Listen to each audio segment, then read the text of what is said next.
8:08ವರೆಗೆ ನಮ್ದು ಕಾರ್ಯಕ್ರಮ ಮುಗಿಯುವವರೆಗೂ ಕೂಡ ಅವರು ಸತ್ಯಾಗ್ರಹದಲ್ಲಿ ಭಾಗಿಯಾಗಿ ಈಗ ಮೊನ್ನೆ ದಿವಸ ಮರ್ಚೆಂಟ್ ಅಸೋಸಿಯೇಷನ್ ಅವರು ಶಬರಿಮಲೆಯ ಅಯ್ಯಪ್ಪ ಸ್ವಾಮಿ ಸೇವಾ ಸಮಿತಿಯವರು ರಕ್ತದೊಂದಿಗೆ ಪತ್ರ ಬರೆಯುವುದರ ಮುಖಾಂತರ ಕರ್ನಾಟಕ ರಾಜ್ಯದ ಮಾನ್ಯ ಮುಖ್ಯಮಂತ್ರಿಗಳಾಗಿರ್ತಕ್ಕಂಥ ಶ್ರೀಯುತ ಡಿ.ಕೆ. ಶಿವಕುಮಾರ್ ಅವರಿಗೆ ಬಾಗಲಕೋಟೆ ಜಿಲ್ಲಾಧಿಕಾರಿಗಳಿಗೆ ಪತ್ರವನ್ನು ಕಳಿಸುವಂತದ್ದನ್ನು ಕೂಡ ಮಾಡಿದರು. ಈ ರೀತಿ ನಾವು ದಿನದಿಂದ ದಿನಕ್ಕೆ ಹೋರಾಟ ಬೇರೆ ಬೇರೆ ಹಾದಿ ಒಳಗೆ ನಮ್ಗೆ ಸಾಗಾಗಿದೆ.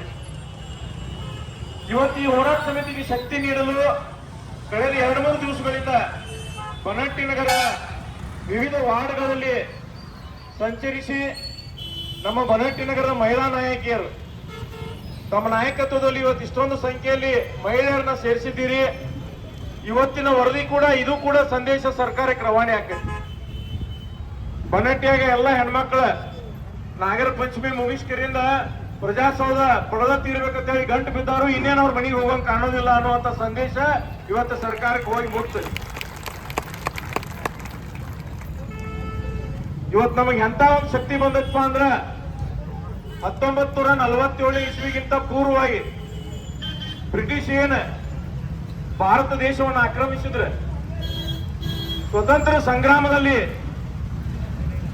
ಭಾಗಿಯಾಗಿರ್ತಕ್ಕಂಥ ಕಿತ್ತೂರು ರಾಣಿ ಚೆನ್ನಮ್ಮ ಇರ್ಬೋದು, ಝಾನ್ಸಿ ರಾಣಿ ಲಕ್ಷ್ಮೀಬಾಯಿ ಇರ್ಬೋದು, ಒನಕೆ ಓಬವ್ವ ಇರ್ಬೋದು, ಆ ರೀತಿ ಅನೇಕ ವೀರ ಮಹಿಳೆಯರು ಏನ್ ಸ್ವತಂತ್ರ ಸಂಗ್ರಾಮಕ್ಕೆ ಒಂದು ಶಕ್ತಿ ನೀಡಾಕ ಅವರು ಮುಂದೆ ಬಂದ್ರು. ಅದೇ ರೀತಿ ಬನಹಟ್ಟಿ ನಗರದ ಸಮಸ್ತ ಮಹಿಳಾ ಮಣಿಗಳು ನಾರಿ ಶಕ್ತಿಯರು ಇವತ್ತು ನಮ್ಮ ಹೋರಾಟಕ್ಕೆ ಶಕ್ತಿ ನೀಡಲು ತಾವು ಮುಂದೆ ಬಂದಿರತಕ್ಕಂಥದ್ದು ನಮಗೆ ಅತ್ಯಂತ ಒಂದು ಸಂತೋಷವನ್ನು ಉಂಟು ಮಾಡೈತೆ ಅಂತಕ್ಕಂಥ ಮಾತನ್ನ ಈ ಸಂದರ್ಭದಲ್ಲಿ ನಾ ಹೇಳಕ್ ಇಷ್ಟಪಡ್ತೇನೆ. ಕಳೆದ 8ನೇ ತಾರೀಕಿಂದ ನಾವಿಲ್ಲಿ ಹೋರಾಟವನ್ನು ಪ್ರಾರಂಭ ಮಾಡಿರ್ತಕ್ಕಂಥ ವಿಷಯ ಅನೇಕರಿಗೆ ಇವತ್ತು ತಿಳಿದು ಬಿಟ್ಟೈತಿ ಇವತ್ತು. ಯಾಕಂದ್ರೆ ಪ್ರತಿ ಮನೆಯ ಮಾತಾಗಿರ್ತಕ್ಕಂಥದ್ದು ಪ್ರಜಾಸೌಧ ಬನಹಟ್ಟಿ ನಗರದಲ್ಲಿ ನಿರ್ಮಾಣ ಮಾಡ್ಬೇಕಂತಕ್ಕಂಥ ಒಂದೇ ಸಂಕಲ್ಪ. ನಾವೇನಪ್ಪ ಅವ್ರ ಜೊತೆ ಜಗಳಿಲ್ಲ, ಜೂಟಿಲ್ಲ, ನ್ಯಾಯ ಮಾಡಕತ್ತಿಲ್ಲ.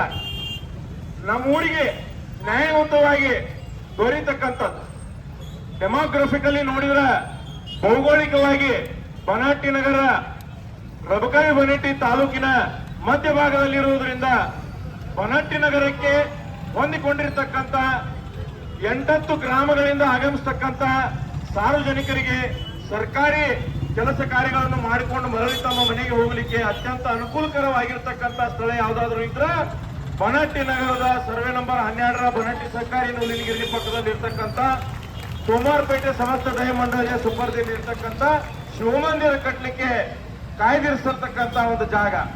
ಇದನ್ನ ನಾವು ಸರ್ಕಾರಕ್ಕೆ ಎಷ್ಟೋ ಮನವರಿಕೆ ಮಾಡ್ಲಾಕ ಪ್ರಯತ್ನ ಮಾಡಿದ್ರು ಕೂಡ ಅವ್ರು ಯಾವುದೋ ಒಂದು ಒತ್ತಾಯಕ್ಕೆ ಮಣಿದು ಇವತ್ತ ಯಾವ ಒಂದು ಅನಿವಾರ್ಯತೆ ಸರ್ಕಾರಕ್ಕೆ ಐತಿ, ಅಧಿಕಾರಿಗಳಿಗೆ ಐತಿ ಅನ್ನುವಂಥದ್ದು ನಮಗೂ ಕೂಡ ಇವತ್ತು ಪ್ರಶ್ನೆ ಆಗೈತಿ. ಆ ಕಾರಣದಿಂದಾಗಿ ಎಲ್ಲ ಒಂದು ಸಾರ್ವಜನಿಕರ ಸಹಕಾರದಿಂದ ನಾವು ಹೋರಾಟವನ್ನು ಹಮ್ಮಿಕೊಂಡಿದ್ದೇವೆ. ಇನ್ನು ಬರ್ತಕ್ಕಂಥ ದಿನಮಾನಗಳಲ್ಲಿ ಈ ಹೋರಾಟದ ಸ್ವರೂಪ ಇನ್ನಷ್ಟು ತೀವ್ರಗೊಳ್ಳಲಿದ್ದು ತಾವೇನು ಪ್ರತಿಯೊಬ್ಬರು ಹೆಣ್ಮಕ್ಳ ತಾಯಂದಿರು ಸಹೋದರಿಯರು ತಮ್ಮ ಮನೆಯಲ್ಲಿ ಇರ್ತಕ್ಕಂಥ ಅಣ್ಣ ತಮ್ಮರಿಗೆ ಅವ್ರ ವ್ಯಾಪಾರದಲ್ಲಿರ್ಬೋದು, ಅವ್ರ ಸಾಮಾಜಿಕವಾಗಿ ಬೆಳೆಯೋದ್ರಲ್ಲಿರ್ಬೋದು, ಅವರ ರಾಜಕಾರಣ ಮಾಡುವಂತ ಗಂಡು ಮಕ್ಕಳಿಗೆ ಮನೆ ಒಳಗೆ ನೀವು ಆರತಿ ಎತ್ತಿ ಆಶೀರ್ವಾದ ಮಾಡಿ ಏನೋ ಒಂದು ಸಹಕಾರ ನೀಡ್ತೀರಿ, ಅದೇ ರೀತಿಯಾಗಿ ತಮ್ಮ ಸಹಕಾರ ತಮ್ಮ ಆಶೀರ್ವಾದ ಸದಾ ಈ ಒಂದು ಹೋರಾಟ ಸಮಿತಿ ಮೇಲೆ ತಮ್ಮೆಲ್ಲ ಸಹೋದರರ ಮೇಲೆ ಇರಲಿ ಅಂತಕ್ಕಂಥ ಮಾತನ್ನ ನಾವು ಹೋರಾಟ ಸಮಿತಿಯ ಪರವಾಗಿ ತಮ್ಮೆಲ್ಲರಲ್ಲಿ ಒಂದು ವಿನಂತಿಯನ್ನು ಮಾಡ್ಕೊತೇನೆ.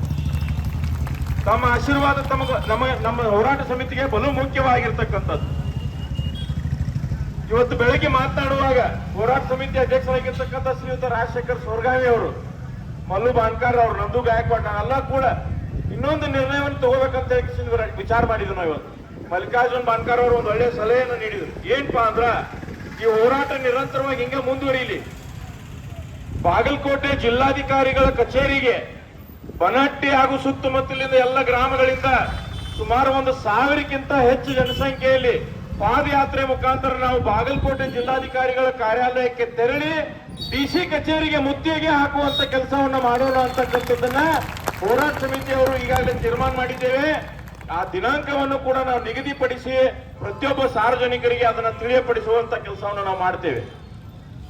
ಬನಹಟ್ಟಿ ನಗರದಲ್ಲಿ ತಾಲೂಕಾ ಆಡಳಿತ ಕಚೇರಿ ಬಂದು ಕಾರ್ಯವನ್ನು ಪ್ರಾರಂಭ ಮಾಡಲಿಕ್ಕೆ ಬೇಕಾಗಿರ್ತಕ್ಕಂಥ ಎಲ್ಲ ಸರ್ಕಾರಿ ಸೌಲಭ್ಯಗಳು, ಅನೇಕ ರಾಷ್ಟ್ರೀಕೃತ ಬ್ಯಾಂಕ್ಗಳು, ಟ್ರೆಜರಿ ಆಫೀಸ್, ಜೆಎಂಎಫ್ಸಿ ನ್ಯಾಯಾಲಯ, state bank of India, taluk panchayat ಕಾರ್ಯಾಲಯ, ಹೆಡ್ ಪೋಸ್ಟ್,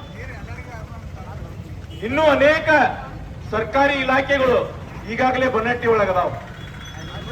ಮತ್ತೊಂದು ಕಡೆ ಹೋಗಿ ನೀವು ಪ್ರಜಾಸೌಧ ನಿರ್ಮಾಣ ಮಾಡಿ ಬನ್ನಟ್ಟಿ ನಗರದ ಎಲ್ಲ ಆಫೀಸ್ ಕಿತ್ಕಿಸಿನ ಬೇರೆ ಬಿಲ್ಡಿಂಗ್ ದಾಗ ಹೋಯ್ತೀರಿ ಅಂದ್ರೆ ನಾವು ಆ ಹೋರಾಟ ಉಗ್ರ ಸ್ವರೂಪ ಹೆಂಗಾಗಿ ನಡೀತೈತಪ್ಪ ಅಂದ್ರ ನಮ್ಮಲ್ಲಿ ಇರ್ತಕ್ಕಂಥ ಒಂದು ಇಲಾಖೆಗಳನ್ನ ಬನ್ನಟ್ಟಿಯಿಂದ ಬೇರೆಯವರಿಗೆ ತೆಗೆದುಕೊಂಡು ಹೋಗ್ಲಿಕ್ಕೆ ಸುತಾರಾಮ್ ನಾವು ಒಪ್ಪುದಿಲ್ಲ ಅಂತಕ್ಕಂಥ ಮಾತನ್ನ ಕೂಡ ಹೋರಾಟ ಸಮಿತಿಯ ವತಿಯಿಂದ ಘಂಟಾಘೋಷವಾಗಿ ನಾವು ಇವತ್ತು ಹೇಳ್ಬೇಕಾಗ್ತದೆ. ಆದ ಕಾರಣದ ಸರ್ಕಾರ ಕೂಡಲೇ ಎಚ್ಚೆತ್ಕೋಬೇಕು. ತಾವು ಇವತ್ತೇನು ಅವೈಜ್ಞಾನಿಕವಾಗಿ ನಿರ್ಣಯ ತೆಗೆದುಕೊಂಡಿದ್ದೀರಿ, ಅದರ ವಿರುದ್ಧವಾಗಿ ನಮ್ಮ ಹೋರಾಟ ಯಾವುದೇ ಕಾರಣಕ್ಕೂ ನಿಲ್ಲೋದಿಲ್ಲ. ಈ ಹೋರಾಟ ಇದೇ ರೀತಿ ಮುಂದುವರಿತೈತಿ, ಇನ್ನಷ್ಟು ಉಗ್ರ ಸ್ವರೂಪವನ್ನು ತಾಳ್ತತಿ ಅಂತಕ್ಕಂಥ ಎಚ್ಚರಿಕೆಯ ಸಂದೇಶವನ್ನ ಹೋರಾಟ ಸಮಿತಿ ಪರವಾಗಿ ಸರ್ಕಾರಕ್ಕೆ ಕೊಡುವುದರ ಮುಖಾಂತರ ಇವತ್ತು ನಮಗೆ ಶಕ್ತಿ ನೀಡಲು ಆಗಮಿಸಿರ್ತಕ್ಕಂಥ ಎಲ್ಲ ತಾಯಂದಿರಿಗೆ ಮತ್ತೊಮ್ಮೆ ಸ್ವಾಗತವನ್ನು ಕೊಡ್ತಾ ತಮ್ಮೆಲ್ಲರಿಗೂ ಕೂಡ ಅತ್ಯಂತ ಅಭಿನಂದನೆಗಳನ್ನು ಸಲ್ಲಿಸುತ್ತಾ ಈ ವೇದಿಕೆ ಸಂಪೂರ್ಣವಾಗಿ ಇವತ್ತ ತಮ್ಮದಾಗಿರ್ತತಿ. ಈ ಕಾರ್ಯಕ್ರಮವನ್ನ ಇವತ್ತು ಅತ್ಯಂತ ಅಚ್ಚುಕಟ್ಟಾಗಿ ತಾವು ನೆರವೇರಿಸಿಕೊಡ್ಬೇಕು. ಸಾಯಂಕಾಲ 8 ಗಂಟೆಗೆ ಏನು ವಿದಾಯ ಕಾರ್ಯಕ್ರಮ ಇರ್ತತಿ, ಅಲ್ಲಿವರೆಗೂ ಕೂಡ ಮಹಿಳಾ ನಾಯಕಿಯರು ತಾವು ಅಟ್ಲೀಸ್ಟ್ ಮುಂಚೂಣಿ ಒಳಗೆ ಇದ್ದವರೇ ತಮ್ಮೆಲ್ಲ ವಿನಂತಿ ಮಾಡ್ಕೊತಾರೆ. ಮಿನಿಮಮ್ ನೀವು ಇವತ್ತು ಒಂದು 100 ಜನ ಹೆಣ್ಮಕ್ಳರೇ ವೇದಿಕೆ ಮೇಲೆ ವೇದಿಕೆ ಮುಂಭಾಗದಲ್ಲಿ ಇದ್ದ ನಮ್ಮ ಹೋರಾಟಕ್ಕೆ ಶಕ್ತಿ ತುಂಬಬೇಕು ಅಂತ ಹೇಳಿ ತಮ್ಮಲ್ಲಿ ವಿನಂತಿಯಿಂದ ನಾನು ಇನ್ನು ಕೇಳಿಕೊಂಡು ನನ್ನ ಮಾತು ವಿರಾಮ ನೀಡ್ತೇನೆ. ಜೈ ಹಿಂದ್, ಜೈ ಕರ್ನಾಟಕ.